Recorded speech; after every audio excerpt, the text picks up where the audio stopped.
आज विक्रोळी बंदची हाक देण्यात आली। परभणीच्या घटनेच्या निषेधार्थ भीमसैनिक आक्रमक झालेले पाहायला मिळतात। राज्यभरामध्ये परभणीचे पडसाद उमटताना पाहायला मिळतात। विक्रोळीमध्ये भीमसैनिक आक्रमक झालेले आहेत। बंदची हाक देण्यात आलेली आहे।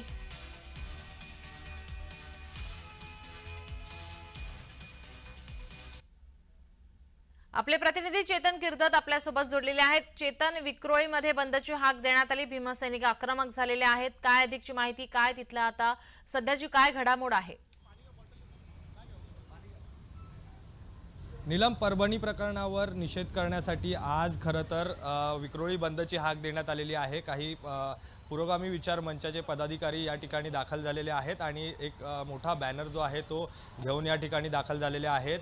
शहीद सोमनाथ सूर्यवंशी हम शर्मिंदा है, तेरे कातिल जिंदा है, असा बॅनर जो आहे तो या ठिकाणी आता झळकताना पाहायला मिळतो आहे। आपल्यासोबत पुरोगामी विचार मंचाचे चेतन अहिरे आहेत, आपण त्यांची प्रतिक्रिया घेणार आहोत।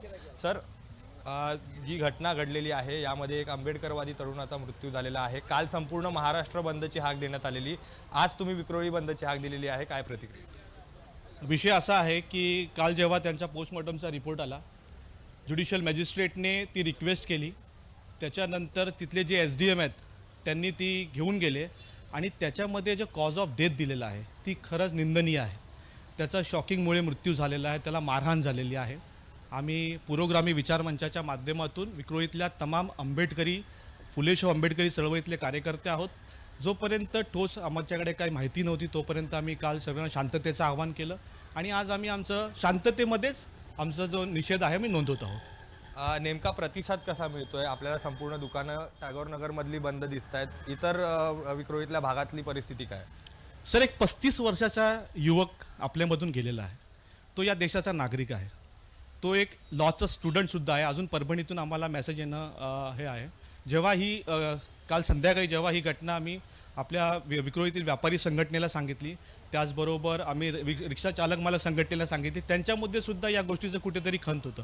तो फक्त SCचा युवक आहे म्हणूनच नाही तर तो या देशाचा नागरिक आहे, त्यांना निषेध नोंदवायचं होतं। आम्ही पोलिसांकडनंही मागणी करतोय की कुठल्या प्रकारे त्याला अरेस्ट झाली, त्याच्या पुढे काय झालं ह्याची सुद्धा चौकशी झाली पाहिजे। इथल्या विक्रोळीच्या नागरिकांना त्याच्या आजच्या या बंदला त्यांनी आम्हाला सहकार्य केलेलं आहे।